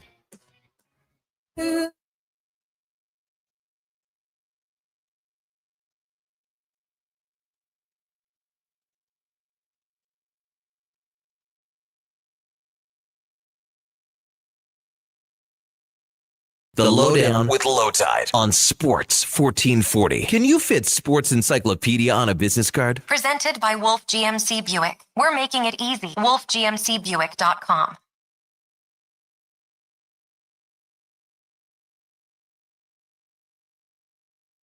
It's 1440 for Wolf GMC Buick. Family owned, community driven. We're making it easy. Visit wolfgmcbuick.com. 1714 Green Bay, 2314 Green Bay. That's how quickly it happened. It just bingo bango. Christian Watson. That was a nice route and a real nice throw, right? Hello? Yeah, sorry, we great didn't throw, know if that was a great prop throw. for us, but yes, wonderful. Right throw. in the bread basket. Take a look at this one. I mean, that's sorry, bag milk. You're gonna have to wait. Sorry, but a little bit of touch there, but that's just real nice. And that was not a good route at all. That was just a perfect ball where it needed to be. That was a really lazily run route, actually. But oh my what God. the hell? What is this? The TV has been interrupted. Okay, all right. Again. Got this. That's Hallie's in the hallway. I swear to God. All right, now we should be doing what we're about to do. Bag Milk joins us now from Oilers Nation. My apologies for our terrible behavior watching the football game before getting to you. The best part about American Thanksgiving, or Thursday up here as we know it, is you just get to watch football all day. So I respect it, boys. I respect watching the game right now. Have you ever made a turkey on American Thanksgiving? No, it is not something I've ever done. It's as close as I get is maybe a turkey sandwich from a restaurant or a diner, or maybe just a pop-in shop, but that's about as close as I've got. I've never celebrated American Thanksgiving. I haven't either, but I'd love to have an extra turkey during the year. I really, truly would. All right, I felt badly when I was talking to Kevin McCurdy yesterday because the Oilers are playing poorly, and the guest comes on and I ask a bunch of questions that are basically unanswerable because he's not the coach or the general manager. So I'm gonna try to learn my lesson from the McCurdy interview and just ask you your state of mind. How do you feel about this team? Are you losing faith? Where are you watching the Oilers currently? Bag Milk. Frustrated is the word that I'd use, and it's frustrated because the lack of consistency. I thought I was convinced that coming out of the 7-gig road trip with the 3 games they played against the Capitals, the Lightning, and then the Panthers, that they had started to kind of learn their lesson, and they were more engaged, and they were emotional, and they were all together, and they were rallying around whether it was a scrum or each other or a goal. And then the other night happens against Dallas, and it just kind of let the air out of the balloon again. And for me, I'm just frustrated because this team is better than what they're giving us. I wish I had the answers, and I wish Kevin had the answers, and I wish any of us knew what was going on to cause the sloppy play that they're having on a nightly basis. But to me, I'm frustrated. I'm not losing faith. There's still a lot of time left in the season, though we are burning through games very quickly here. I'm not losing faith because the Oilers are a very good team and they're not playing anywhere close to their potential. But to say that I'm not frustrated, that's the word when I think of the Oilers right now. They're just frustrating. Yeah, and I think that and it's not just the Oilers players. I thought it was very poignant what Connor McDavid and Leon Draisaitl said after that game. They clearly, entered the game feeling like they were competitive. This is a team that's had more success than any team in the Western Conference. They had recently been, pummeled by the Colorado Avalanche, and then the Dallas Stars come in and rain down blows again. For me, it tells everybody that they are not at the level of the top teams in the West, let alone the Eastern Conference. And Florida might not get back, but Edmonton might not be able to take advantage of that based on how they're playing. And I don't think it's one trade away, and that really maybe even is the biggest problem. Yeah, it's frustrating because you look at, they got blown out 8-3 against the Stars on home ice. That's the second time in the last 3 home games this has happened. And I will give them credit for being tired after that road trip. As much as everybody talks about them flying around on private jets, travel is still tiring. And when you get into your hotel room at 3 a.m. or whatever it is, you're still tired. So I will give them that. I will afford them that. And Al, I'm also old enough to remember the old CFR road trips from a long time ago where the Oilers would come home from that road trip and get blown out in the first game back. So This felt like very much like those old CFR road trips. Now the question will be, okay, you've got 3 days between the games now. You've had some chance to practice. You've had some chance to sleep in your bed. How do you respond in Seattle on Saturday? That is a team that, one, you're chasing in the Pacific Division standings. You should be able to beat. You've had success over. How do you rally back? How do you bounce back from another devastating loss like that? But yeah, they got to get going here. There's a lot of time left until there's not. And we're quickly getting into the back half of the season. But I still believe this team. I still believe that they're good enough. I still believe that they've done it before. They have the experience. They have the skill. I don't know why they can't put it together, but the clock's ticking. Yeah, and it's also the worry that you have, and I think it's pretty much universal, is the Oilers general managers over the last decade or more, maybe 20 years, when they are forced into a trade situation, it kind of feels like they are right now. As an Oilers observer and certainly fans, there's a little trepidation there. It's like, oh God, no. And you start saying the rosary and lighting some candles because you just never know what they're going to end up doing. And some of these deals that they've made over the years have been real stinkers.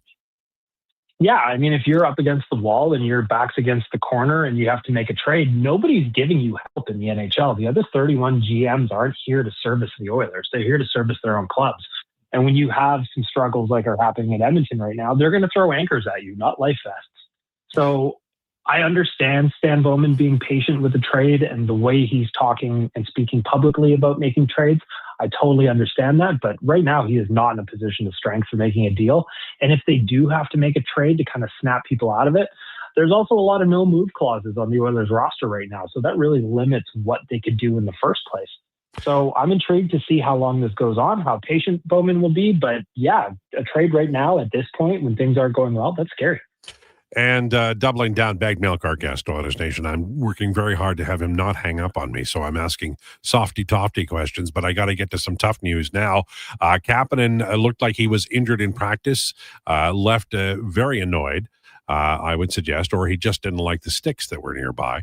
And Roslovic did not skate. Jason Gregor tweeted out a minute ago that the coach doesn't know when he'll be back, but he's not available for Saturday. So it looks like Nuge is coming back, but the other player that we thought was going to be able to play, Kapanen, won't be. Good news, I guess, for Clattenburg, but when it rains, it pours, and right now injuries are adding to the degree of difficulty for Coach Chris Knobloch. And that's another item too, right? Like the Oilers haven't played as a full, healthy roster even once so far this season. And losing Roslovic in the middle of the heater he's on, that's just another blow. It's another kick to the shin that nobody needs right now. Happy to get Nuge back. I am president and CEO of the Ryan Nugent-Hopkins fan club, but at the same point, I was also excited about Kapanen back. He would give more speed to the bottom six. He's got hands. He can score. He's got 20 goal seasons under his belt. So it's just another speed bump that is just really unfortunate right now for the Oilers. And you said it best. When it rains, it pours, and they are getting no luck from the hockey gods right now. It's very true. The one thing I will say is that it was, I remember so many rookies, arriving and with a lot of pre appearance hype. I remember when Curry started and Glenn Anderson and Mark Messier. And so, Jordan Eberle scored that gorgeous first goal when everybody was thrilled about Hall and Eberle and Magnus Pajärvi. And Connor Clattenburg is a different kind of a cat. He's a late pick in 2024, 5th round, I believe.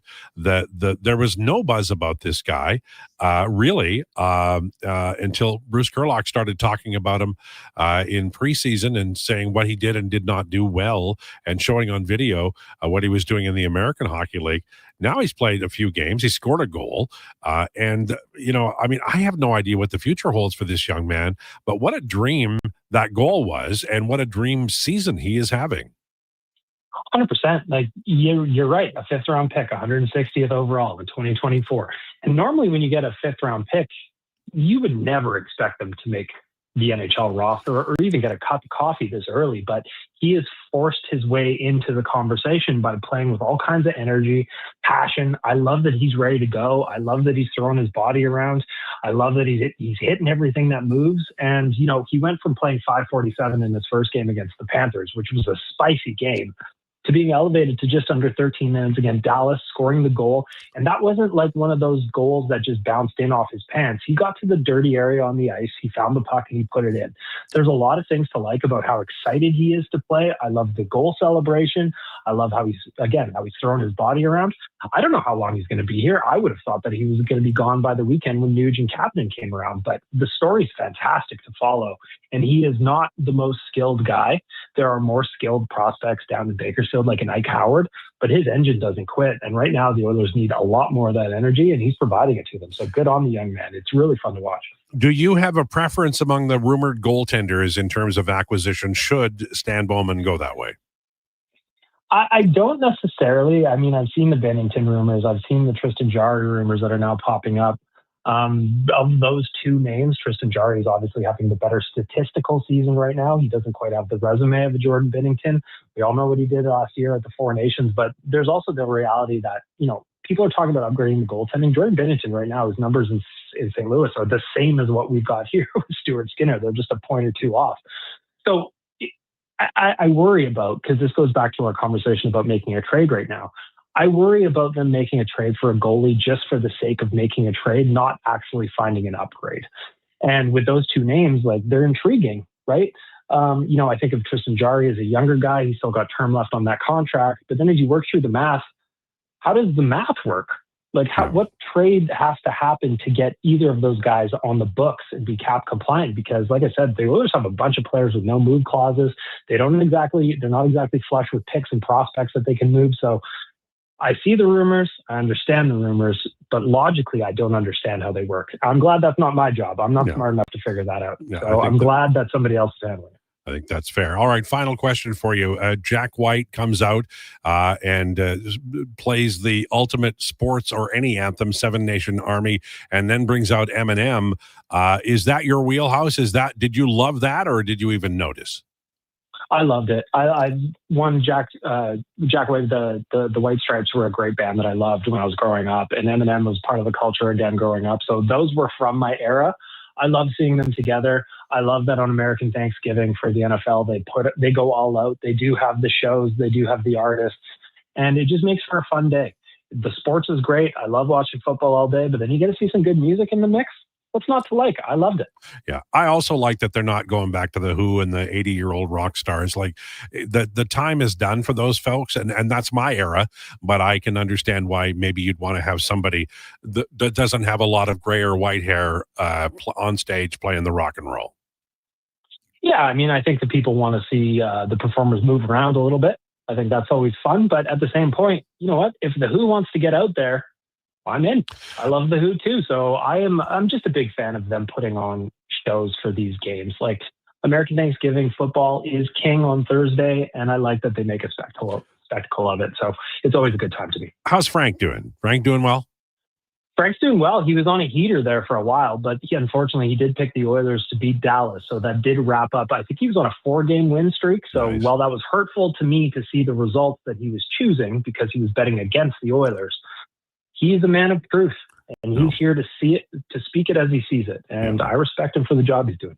Bag Milk, we always appreciate you. Have a great week. Thanks for having me. There you go. Bag Milk, Oilers Nation, every Thursday.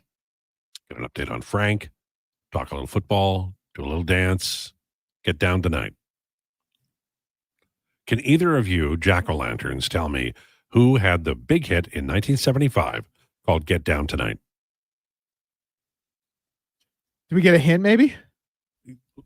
Do a little dance, make a little love, get down tonight. That's the song.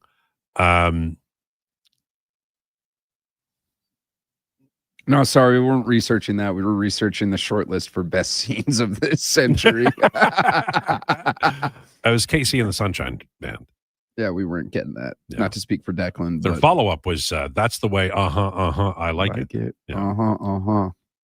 And then it was something weird like boogie shoes or some weird thing. God, there's so many good scenes. Are you?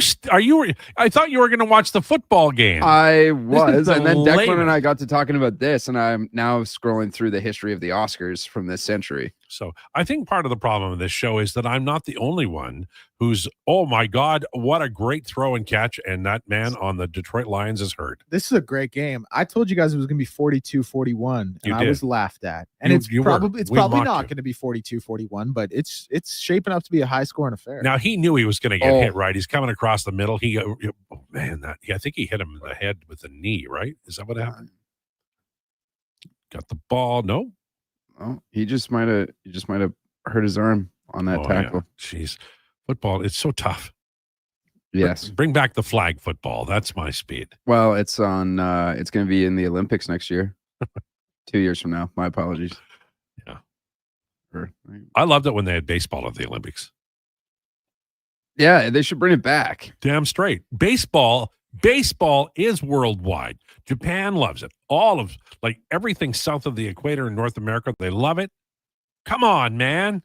Because here's the thing. If it's in the Olympics, then you get that October baseball feel for the entire Olympics, because like this is people that are playing for their country. Yeah. So they're playing hard. Exactly. And give Vladdy the chance, man. Come on now.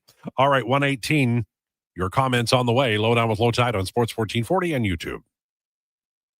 Just give The orange! We want orange! Bring back the orange! You got it, Canada. Booster Juice orange smoothies are back by popular demand. The original, the marathon, and orangesicle smoothies are back and bursting with tangy zest of oranges. They're Canadian favorites. Orange, you glad they're back? Only for a limited time. So squeeze the day, smoothie lovers, and head to a Booster Juice near you now. Booster Juice, Canadian born, blending since 1999. Mr. Rooter watches the big game. Go deep! What you watching, Mr. Rooter? The Plumbing Olympics. Frankie Drain Dragon Sanchez is attempting to break the world record in the 100-meter snake. Watch! Wow! Did you see that? He snaked out a 50-pound clog. And in the middle of that wad, a gold medal. What's theater? Yeah, that's very cool, Mr. Rooter. For a plumber who's good as gold, call Mr. Rooter. Excavators, loaders, lifts, compaction equipment, and more. Find the XCMG construction equipment you need. Available for rental or sale at Japa Machinery Group. Japa, helping build Alberta from the ground up for 50 years. Visit japamachinery.com. At Fountain Tire, get up to 15% off select tires, up to $125 off a set of 4 select Goodyear tires, and $50 off $150 service until December 13th. Restrictions apply. Book today. Fountain Tire. We're on this road together, Canada. Get Black Friday prices now at The Brick. Skip the line and save big. Get 65% off reclining sofas when you buy the matching Love Seater chair. Plus, get up to 25% off bedroom and dining furniture. And buy more, save more. Get up to an extra $1,000 off select major kitchen appliances. Mattresses are up to 40% off, and with every mattress purchase, you're entered for the chance to win a cruise. Some exclusions apply. See in store for details. The Brick, saving you more. Just think, Kevin Karius has been covering Edmonton sports since before TikTok, Twitter, texting, and the Titanic. We may have made that last one up. Check out Karius in the mornings on Sports 1440. Your game, your station. I'm Grant Fedork from Leading Edge Physiotherapy, and people who suffer brain fog might think it's just going to be part of their life. But listen, I've seen a 38-year-old man managing a concussion read her kid a bedtime story without losing the plot, all because of cognitive rehab that rewires the brain like a GPS reboot. Your brain isn't broken, it's buffering. One missed beat in focus, memory, or balance snowballs into frustration, falls, or forgotten keys. Stroke, concussion, long COVID, even aging can all lead to brain fog. Cognitive rehab works. Check us out at leadingedgephysio.com before your next "where'd I put my phone" moment. Whether you're a craft beer connoisseur or more of a wine aficionado, there's always something new to discover at Sherbrooke Liquor, a unique, family-owned, independent liquor store. The selection? Incredible. The non-alcohol section is also very impressive. Sherbrooke Liquor, expert, knowledgeable staff with a passion for unique finds. More than just a liquor store, we're a community. Alberta's best, the one and only Sherbrooke Liquor. Wine, spirits, and oodles of beer. Visit SherbrookeLiquor.com. From the local rinks to homes and businesses across the province, Alberta's rural natural gas utilities are here to fuel life affordably, reliably, and safely. We're members of the Federation of Alberta Gas Co-op, providing natural gas to keep our rural neighborhoods warm and connected every day.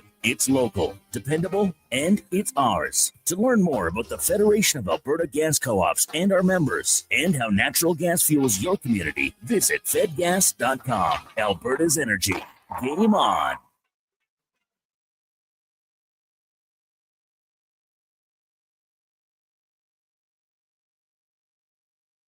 Breaking down the fine art of sports, one rep at a time. The Lowdown with Lowetide. Thanks for checking out Sports 1440. Presented by Wolf GMC Buick. We're making it easy. WolfGMCBuick.com.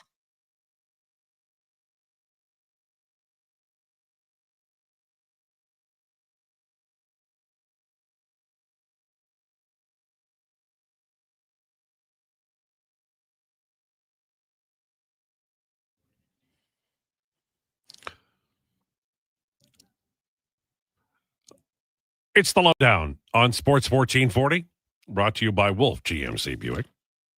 Check them out, wolfgmcbuick.com. See, Tom Brady gets his camera time now, a little TV time with Kevin Burkhardt. Brady's a good-looking fellow, right?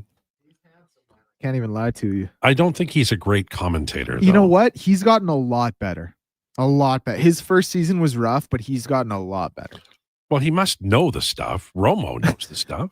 Yeah, like you would think Tom Brady knows a thing or two about football, but it is. Listen, it is a transition, like going in from to broadcasting it too. And it's true, and we should be more patient with people. And he's gotten a lot better, better. That song you played, "Paradise by the Dashboard Light," it came out in like 77 or 8, somewhere in there, and something happened to me. I bought the record, I brought it home, and my mom got a hold of it, and it became her favorite record. So I would come home at times from the Columbia School of Broadcasting, and my mom and dad would be listening to that song, "Paradise by the Dashboard Light." And they, it's such a good song. Isn't this so great? He sings so, and I'm like, are you listening to the song, Mom and Dad? This is not, you can't be listening to this song and telling me it's great. Do you know what they're talking about? And that was my life at that time with Meatloaf. Just wanted to share that with the class. We did give the lines earlier. I believe we did, but somebody said we hadn't. So I'll pass them along. I will have a caveat, though. Roslovic was not on the ice, and Kapanen got hurt. But the lines were McDavid with Savoy and Hyman, Draisaitl with Podkolzin and Kapanen, Nuge with Clattenburg and Mangiapane, and then Henrique with Frederick and Lazar. Tomasic was the extra. So Tomasic would probably draw in for Kapanen, and he would likely be on the fourth line. I suspect it would mean Frederick would move up to the Draisaitl line, or maybe Connor Clattenburg. Would you guys be in favor of Clattenburg playing on the second line? I would. Yeah, I would. Well, he's got a lot of energy, and he can probably, cycle, and he wouldn't have to transport the puck. So you never know, right? Yeah, if you just have a guy out there that's going to run, gun, and hit, and then every once in a while be able to get a little bit of a shot off, maybe what he is, what Tomasic was advertised as. Yeah, I get that. I'm kind of in favor of anything at this point. That's a great point too. Why not? Right? Try anything. There is that element of it. That said, he's not a top 6 player. No. Maybe move Nurse up to left wing. People keep saying that. What about people have been asking that for years? Up to left. People have been saying turn Nurse into a winger for years. I had somebody tweet to me today that Evan Bouchard is the slowest defenseman in the league, and I'm like, no, he isn't. He's like 75th percentile, I think. Oh, that's good. Yeah. I've never once thought of him as a slow. I just want to do a quick off-topic. Oh, is this about mention. movies? No, it's not. I want to say shout out to everyone that's watching on YouTube right now. We just hit the 1,500 subscriber mark. Hey, so very nice. A nice round number. Is that for the radio station? Yeah. Nice. Yeah. So, shout out to you guys. Shout out to all of you watching on Twitter or X, the everything app. I mean, so yeah. So this is not the time for me to start singing because it would go back to like 800 right away. Well, you've sang on here before and we only gained subscribers. So, Eddie sings on here every Friday. Eddie Petty. Dude, way to break the plane barely. Man, that was great. Green Bay just scored for anyone who's wondering what we're talking about. That was one of the worst throws I've ever seen in that situation, though. But he got it, and he got a touchdown. Barely. He did. Shout out Dontavian Wicks for making that happen. That was look at how badly this ball's thrown. Oh, that is terrible. What an adjustment. Athletes, but that being said, they're freaks. They got into the red zone off a really nice pass like 2 drives ago. So we can't really. You said 82 and a half. I said tease the line to 82 and a half. So we're at 62 now. We need 3 touchdowns. 52. No. Yep. That's the math right there. That is 52. Yeah. No, but you said 82. You said 82 and a half. I said 82 and a half. Right. So we need 3 touchdowns, right? It's 52. It's not out of the realm of possibility. Need more than that, but yeah. Look, I'm going to stop doing math live on the radio because I'm bad at it. How many people on the YouTube mention my hair? It seems like I go back and read the comments. I don't think there's anyone today good. mentioning. Good. The hair looks fantastic. Your hair today looks really a little curl part thing, whatever that's called. Lance Kane in our YouTube chat. He's currently sitting in line for a McDavid autograph. Not already. It doesn't start till 6. He had like 100 people ahead of him in line. However, he get the first 300 autographs guaranteed. We had I was talking to Stella from CFCW this morning. She said that their listener, he was the 4th person in line and he got here at 7 a.m. this morning. And there's when I talked to her, that was 10 a.m. There was 400 more people in line. The guy at the front of the line camped out last night in line. And that's why, people are like, the Oilers. This is like, it's almost identical to the Saskatchewan Roughriders level of I always say faith of a child, and people get so mad at me, but I mean that as a compliment. Oiler fans love the Edmonton Oilers.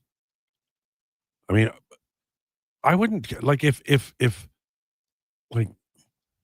I wouldn't camp out that far ahead for the Pope. I wouldn't, or to see the Stones. I know you would. I wouldn't. I don't think there's anything that I would camp out like that for, unless they were like, "Hey, movie marathon. It's your 5 favorite movies," but I would forget all about it. It's like your first time watching them ever again. I'd camp out overnight for that. What are your 5 favorite movies? That's a wonderful. Or 5 movies that I want to watch again for the first time. Okay, Heat, La La Land. What's your 5 favorite movies? 5 favorite movies: Good Will Hunting. Great Hold on, let me look at my Letterboxd top 4 again, because it's again such a loaded question. Tropic Thunder's in there. Tropic Thunder's hilarious. I would love to watch that for the first time again. So, did I say Heat already? No. Okay, so Good Will Hunting, Whiplash, Fantastic Mr. Fox, Tropic Thunder, Heat. Those are the 5. Those are my Letterboxd top 4 plus Heat. Mine would be Shawshank Redemption. Love that movie. Great one. Just love that movie. Pulp Fiction. Mm-hmm. My Fair Lady. Rear Window. Great show. Good movie. And I'll say Godfather 1, but I would cheat and watch both. It's a good movie. No. You get to watch both. Declan, what about you?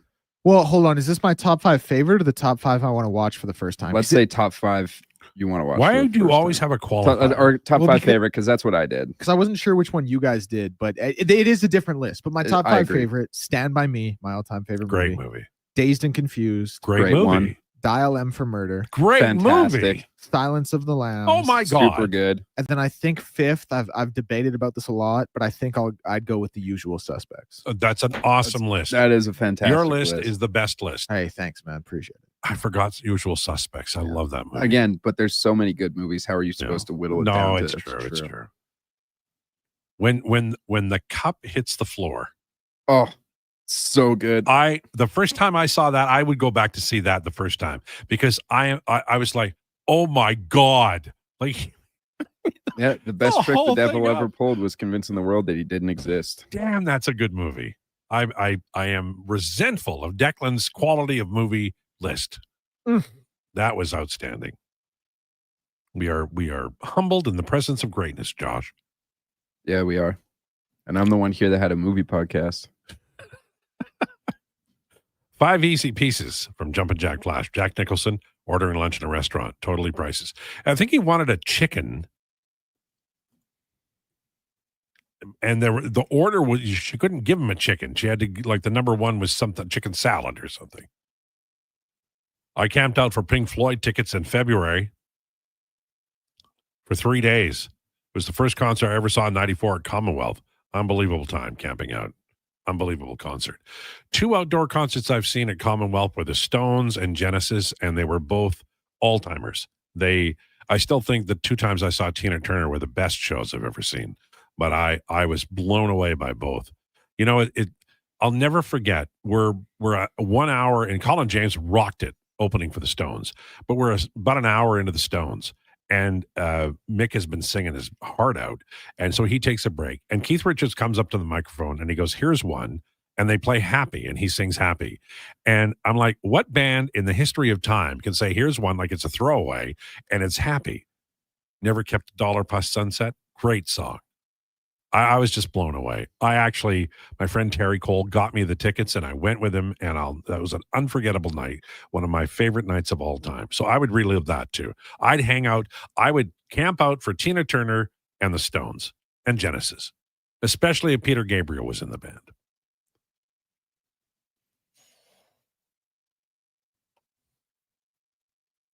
Doug has a great text. Hockey, tell me what you do if no movement clauses don't exist. Oh, I'd probably trade Darnell Nurse. I think that's the number 1. Yeah. And it's the contract is two players. You could trade Darnell Nurse, and then you could bring 2 players in who could help you win. And that's nothing against Darnell Nurse. It's the contract. Do you think Darnell Nurse is valuable enough to get you 2 players who help you win? No, you would have to. I would trade Darnell Nurse for this would be a next year trade. Mm-hmm. I'd go into the summer with $9 million more money. Like you would, because Nurse at 9.25. If you trade him to Dubas in Pittsburgh, maybe you get an expiring contract back. But what you're really doing is you're resetting the heart of your roster, right? Yes. Yeah, and you can do it with 2 players. 4.5 is a lot of money. You can get good. And then I'd offer sheet my ass off the next summer that I had all my picks. Good plan. I wouldn't camp out for a vaccine, let alone an autograph. LA Confidential is better than The Usual Suspects. Wrong. LA Confidential, I think, is honestly one of the more overrated movies. I think it's good. I don't think it's great. And I think the ending, like the third act really of that movie, is the most cliche, predictable, can see it coming from a mile away ending of like any movie of that type of ilk. Which isn't the case for The Usual Suspects, because you're literally sitting there going, who is Kaiser Sose? That movie is like, worst movie ever made that's famous is Citizen Kane. Oh, I wouldn't say that. I'm going to have to disagree with you there. It's too long. Green Book. It's too long. You get Rosebud in it. Yeah, but it's right at the end. Rosebud. Yeah. Genius. Wolf of Wall Street is a better movie. Hot take. Honestly, I don't even know if I like Wolf of Wall Street all that much. Super fun, but like when I see it, I can pass it by on Netflix and not feel bad. You name me a movie with more compelling, honest people that you could hang with and are good humans than Moneyball. Wolf of Wall Street. I love the scout scene. That scout scene, I'd live for it. I'd live for that scout scene. Actually, we basically live the scout scene. We sit here in the breaks, and that's basically all it is. But they just talk in code, right? I love that. I love it. I've been hanging around enough hockey scouts to know that if they couldn't use the F-bomb, they wouldn't be able to communicate. And I'm not even lying. In fact, that's all of hockey, really. I don't know. Like, I do a pretty good job, like, on the radio of being pretty clean. I have to stop myself a couple times. But in casual conversation with friends, I'm like a sailor out there. I've been in radio 45 years, and I swear a lot off the air, but I've never done it on the air, except by mistake, and that one time I mispronounced the name of a song. I remember one time I goaded Brandon into swearing on the triple S. It was a bad one, too. You goaded him into it? Yeah, so I was saying some outlandish stuff, intentionally, just trying to, like, in relation to what it was he was talking about, which wasn't, like, personal, but it was, like, not personal, specifically sports related. Right. I think it was about sports betting or something.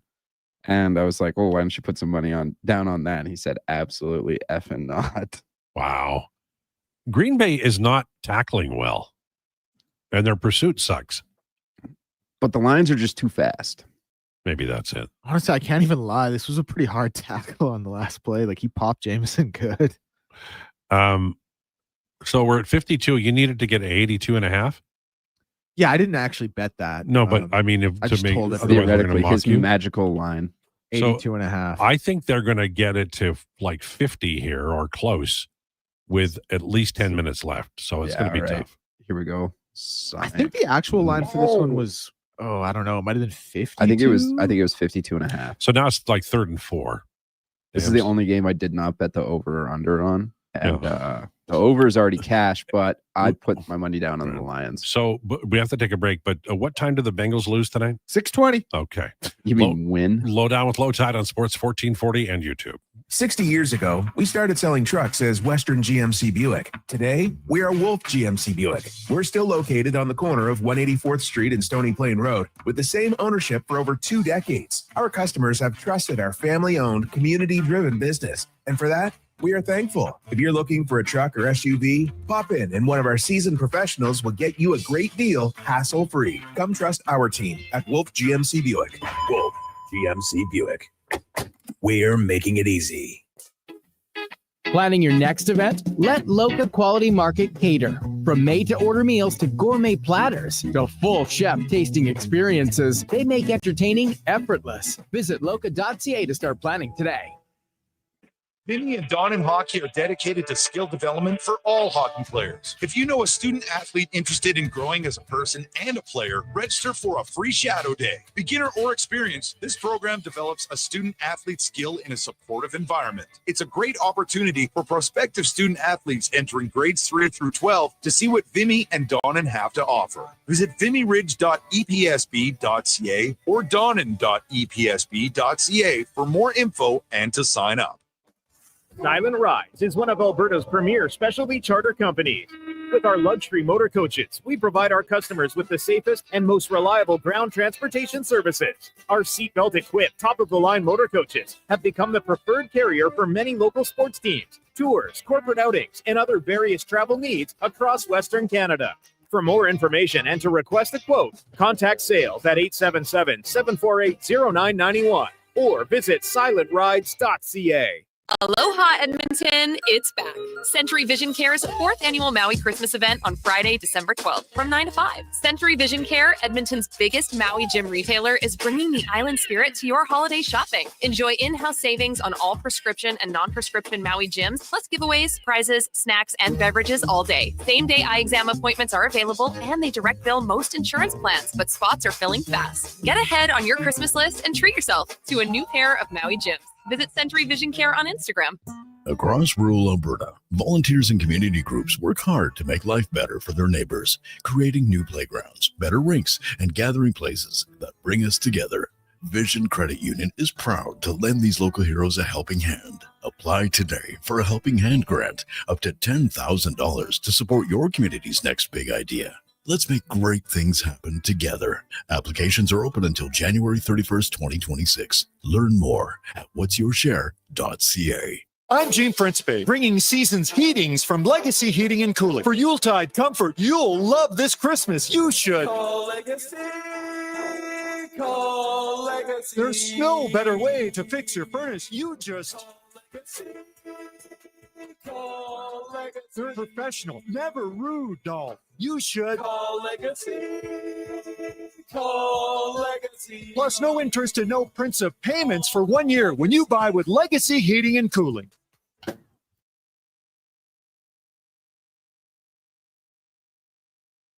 The Lowdown with Lowetide on Sports 1440. Author, musical connoisseur, sports know-it-all.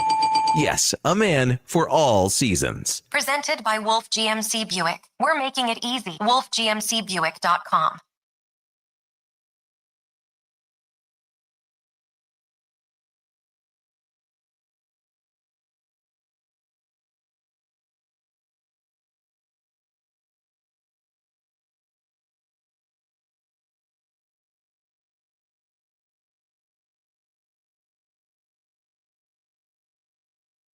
$14.40 for Wolf GMC Buick. Oh, what a song. Well done. 142.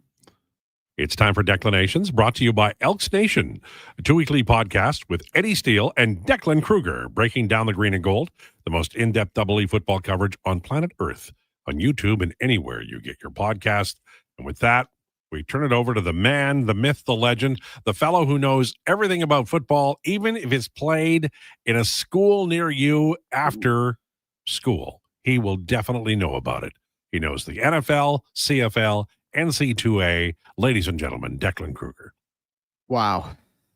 That's a lot to live up to. I don't know, man. But you know, like, no, I love football. Who's the you're gonna ask me quarterback? you're gonna ask me the question.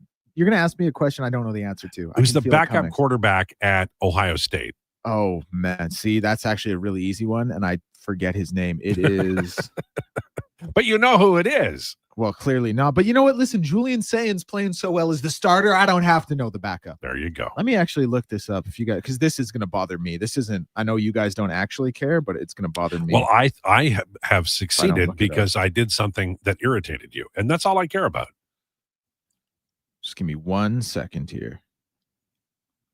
Did you know that Declan didn't know the backup? Oh yeah, Lincoln Kindholes. Oh right. Yeah, Lincoln. No, he's a redshirt sophomore. Oh yeah, no, I know his dad. 4-star. Good guy. Yeah, should have probably known that. Anyway, that's a bad look for me. Yeah, listen, no top 12 this week because my top 12 is actually the exact same as last week. Nothing changed. Oregon moved up a little bit for the actual college football playoff committee following their win against USC.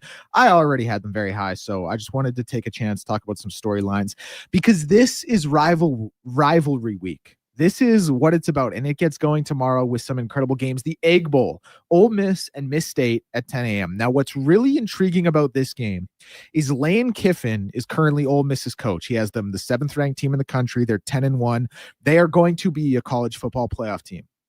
But Lane Kiffin has been getting private jets given to him to be flown to Gainesville to maybe go coach Florida, to Baton Rouge to maybe go coach LSU. It was reported this past week that LSU put together a 5-year, $90 million offer for him to go coach that team. And I think Lane Kiffin is a guy who has, like, Ole Miss is not LSU or Florida, but it's not a bad program by any stretch of the imagination. And Lane Kiffin at Ole Miss has he can do whatever he wants. He has them at his fingertips. They'll give him whatever he wants. They'll bend the knee for him. He is in a phenomenal situation, but he is also probably in a situation where he is capped in terms of what they are actually able to achieve.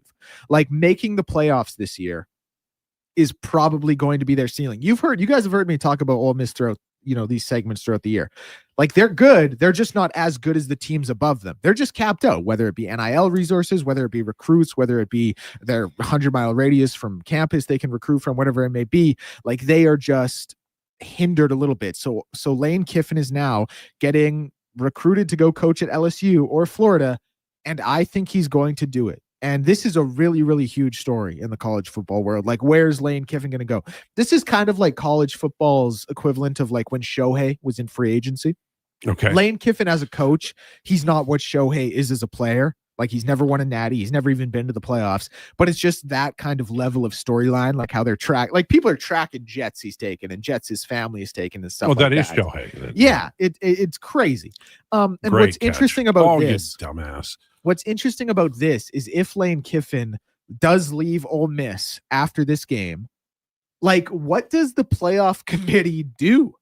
Because if you remember 2 years ago, they kept undefeated Power 5 champion Florida State out of the playoff because they didn't have their quarterback. How are they going to react to a team that's not firmly in the top 5? They're in that 6-12 bubble or 6-10 bubble, really, because of the at-larges. How are they going to react to that team no longer having their coach? They're going to be an 11-1 team probably. If they lose to Miss State tomorrow, they're out. You don't have to worry about it. They're out of the playoff. But if they win, it's going to be very, very interesting to see how the committee possibly values them without their coach. Because I think come the end of tomorrow's game, Lane Kiffin will be the coach of another program. I think it's going to be LSU, possibly Florida. At this point, him staying at Ole Miss is a distant third. I have a question for you. Yes. You said Ole Miss has a recruiting limitation of however many miles. Yeah. Because I've seen guys play like for Ohio State or Notre Dame that are maybe that's in an older era. What's the restriction? Is it on every team? So there's no restriction, but there is something to be there. This is, I guess, kind of the roundabout point I was making. There are quite honestly probably 5 or 6 schools that can open their door and within a 50-mile radius get whatever 5-star recruits they want. LSU is one of them. Texas is one of them. Miami is one of them. USC is one of them. And Texas A&M is probably another one. Like the reason I bring up that point is because when you're a kid growing up in Louisiana, all you want to do is play college football for LSU. Got it. When you're a kid who grows up, in Texas, all you want to do is play for the University of Texas.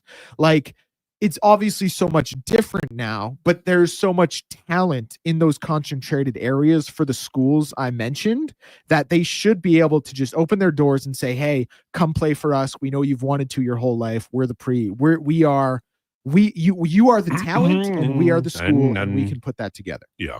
Now, I want to talk about this, Lowetide, because you know how I've been about Miami and Notre Dame. I know how you've been about Miami. So let me give you some stats here because these are quite interesting. Last season, there were 7 head-to-head results among top 25 teams who finished with the same record. These are all 7 from last season. Georgia beat Tennessee, was ranked ahead of Tennessee. Alabama beat South Carolina, was ranked ahead of South Carolina. Alabama beat Missouri, was ranked ahead of Missouri. Ole Miss beat South Carolina, was ranked ahead of South Carolina. South Carolina beat Clemson, was ranked ahead of Clemson. South Carolina beat Missouri, was ranked ahead of Missouri. Arizona State beat BYU, was ranked ahead of BYU. I know that was a lot of names, but if you kept up, that's 7 matchups, 7 teams that won ranked ahead of the other. This season, as of right now, there are 6 teams. There are 6 head-to-head results between teams with in the top 25 with the same record. Georgia beat Ole Miss, is ranked ahead of Ole Miss. Texas Tech beat BYU, ranked ahead of BYU. Oklahoma beat Alabama, ranked ahead of Alabama. Oklahoma beat Michigan, ranked ahead of Michigan. Alabama beat Vanderbilt, ranked ahead of Vanderbilt. And now we get to the outlier. Miami beat Notre Dame, ranked 3 spots lower than Notre Dame. This is the 13th point of evidence in the last 2 years alone, and it is the anomaly. But you know why? Yes. It's because it's Notre Dame, and Notre Dame is Catholic. Shout out. Massive. Like it is a massive fan base, and they tune in and they buy in, right? Yes, absolutely they do. And you know what? I've really kind of begun to wrestle with this more than I wished I had. It's not fair. Because I'm such a guy who believes it needs to be about the results because the games on the field have to matter, and that's why you play them. But there is a little voice in the back of my mind that says Notre Dame's playing better football than Miami right now. And Notre Dame, when I look at them, really is a top 10 team in the country. Like, that voice is there, and I believe that voice is true. Miami obviously beat them. It'll be really interesting to see what happens if Miami beats Pitt this weekend, because that's going to be another top 25 win. Notre Dame, I assume, is going to kill Stanford. They just beat Syracuse 70-7 last week. I assume they're going to kill Stanford. But if the committee does the right thing and puts these two in the same data pool, they have to honor that head-to-head. I'll leave you with one final piece of that was not a catch of college football that had information. To be a catch. Before we'll send it back to you to round up the show here. Ooh. The ACC, an ACC championship berth and a spot in the college football playoff could be decided by a result between 1-10 Boston College and 3-8 Syracuse. Micah Parsons is so good at football. I apologize to you, Declan. Go ahead. So this math, it's crazy. 1-10 Boston College, 3-8 Syracuse. It could determine who plays in the ACC championship game. SMU in with a win, Virginia in with a win. But if either team loses, the result of that Boston College Syracuse game could play a role in deciding who goes to Charlotte. Miami, Georgia Tech, SMU. This is their backup plan if they lose. All of possible paths that include a specific result from that game. That game matters due to the win percentage against common opponents based on their order of finish and combined win percentage of conference opponents. The 2 worst teams in the ACC playing could determine who goes to the ACC title game and thus the playoff. It's crazy. That's funny. And it just shows you that the system is never going to work. They're going to revise it every year for the next 100 years. Yeah, it'll be interesting to see what happens. It's not head to head. So you got, like how many games for next year are already decided schedule wise? Oh, a lot. Yeah. Team schedule their games like 7, 8, 10 years out. Right. Yeah. And that's so why you've got to win 10 games, and these big schools have 7 wins in the bag no matter what. This is a hell of a football game. Yeah, this is a great watch. I might honestly sit out at a table until 6 p.m. just using the TV. I also want to say, shout out PL's text. He said, no idea what Declan is on about for the last 10 minutes, but he sounds right. It's kind of what I'm going for. And I was right. Thank you, PL. I appreciate that. Illegal contact. Really? Interesting. But your point about the Notre Dame is well taken, Declan, but it's a hard argument to make with as you laid it out there, which is like 13 examples and then one outlier. But you did make a point that you feel like Notre Dame is a better team. So maybe they did get it right. The one thing I know is that everybody's going to bitch no matter how it comes down. I don't think you can get it right when the teams of the same record play a similar schedule and they played and one team won. Like, I just feels wrong. It does. I was also thinking this will be the last piece I leave you with before I hit the outro. I was thinking about, I think there are probably 5 teams that could actually win the national title. Ohio State, Indiana, Georgia, Oregon, Texas Tech, and Notre Dame. And I think Notre Dame honestly might be the 6th. Love it. Yeah. If Notre Dame wins the national championship, I'll buy you lunch. The both of you. I actually have a future on them to make the college football playoff. The Lions are just, this is a great football game. Could they win this? If they score here to get 28 with 5 minutes left, they could win it, right? They're going to have to force a 3 and out. Yeah. Well, I enjoyed the football day with you boys. How do you just leave Jameson Williams open in the middle of the field like that? Well, I mean, he's good, eh? Wow. All right. Thanks so much for tuning into the Lowdown. Jason Krueger is on the way next. Please enjoy your day.